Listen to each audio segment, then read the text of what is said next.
Thank you for watching us on YouTube. But did you know that if you're on the go, you can get the full show as a podcast now? You can get our morning breakdown of the most important topics facing our country, news not being covered by the mainstream media, interviews with change-making progressives, and info on what you can actually do about all this. Search for The Damage Report on your favorite podcast app and subscribe so you know when new episodes are ready to go. So, the Kavanaugh hearings. One thing I wanted to ask you about is, somebody pointed out during the break, Booker has just been talking, and he did one of the speeches that they've been doing. And his, did you know that he's running for president, by the way?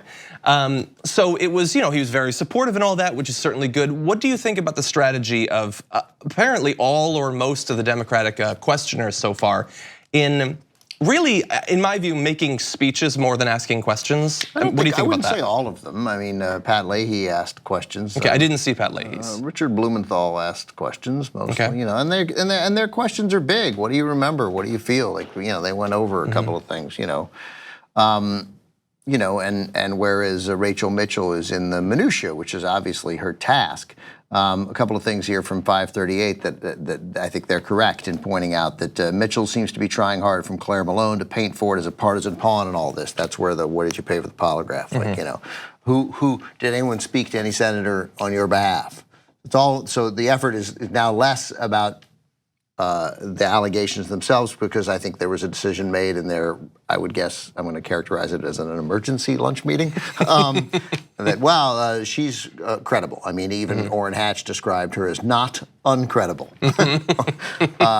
and many other the extremists on Twitter saying didn't buy her, but even but sane conservatives on Twitter were like, this is not going well. Chris Wallace saying. Yeah, we have Bret Baier and Chris Wallace. Bret Baier too, and others.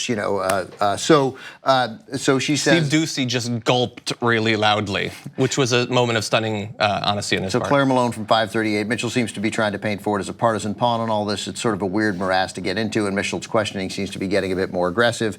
Wonder if she had a powwow over lunch with Republicans on the committee who told her to get tougher. That almost clearly seems true, unless that was her initial plan. That seems dangerous too, though. Of course it's dangerous. Perry Bacon Jr. Well, unless they're like, hey, look, either we make a dent in her or we've lost. So it's like the Hail Mary, maybe? They can be very tough on her, and then if she holds up to in a political estimation, then they can always unwind any toughness they took by simply saying, we found her credible, and we're not going to Kavanaugh withdraws. Perry Bacon Jr. says, I'm beginning to think the strategy was for Mitchell to ask questions, hoping to undermine Ford's credibility, but also so Republican senators didn't ask questions. She only has 10 minutes left. I feel like she's gotten very little accomplished.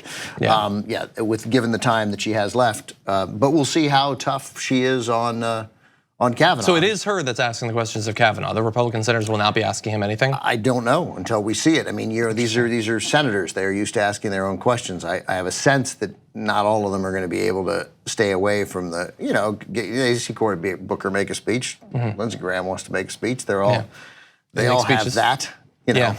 Okay, so man. But also in Cory Booker's defense about making a speech, real quick, is that like she's very credible. So asking her specific questions, if your goal and politically was that she be credible, I don't know that you'd want to get in the way of her being critical by accidentally tripping her up with one of your questions. And in their defense, she really did all of the work in her opening statement. Nate Silva writes, Cory Booker is the ultimate, quote, actually this is more of a comment than a question guy. That's true. Yeah. Okay, so unfortunately, I mean, we're not going to be back around. I wish we had a second hour of the Damage Report. We're not going to be back around until after this thing is gone tomorrow. So, I mean, quick predictions, really fast on how is Kavanaugh going to comport himself, and how has this changed the chance that he gets on the Supreme Court, if at all? It's obviously hurt his chances of getting on the Supreme Court. Fatally? No, because right now she's very credible. But remember, I said this when I was with Cenk doing the coverage of the testimony.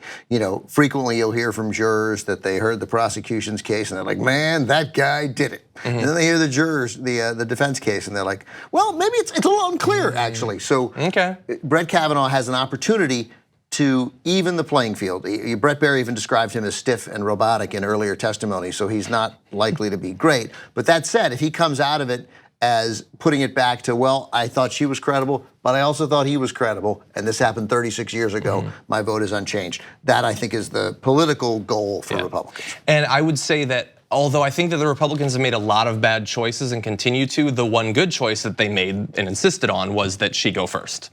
Yeah. Because if it had ended with her, I think that would have really hurt them. Obviously, the right thing to do is delay this for 3 days. 3 Republican governors have called for it and called for an FBI investigation. Thank you very much for watching this clip from the Damage Report. If you liked it, don't forget to subscribe to this channel and ring the bell on YouTube to get notifications of our new videos. And of course, you can catch the full Damage Report live every weekday at 1 p.m. Eastern, 10 a.m. Pacific on TYT Network on YouTube TV.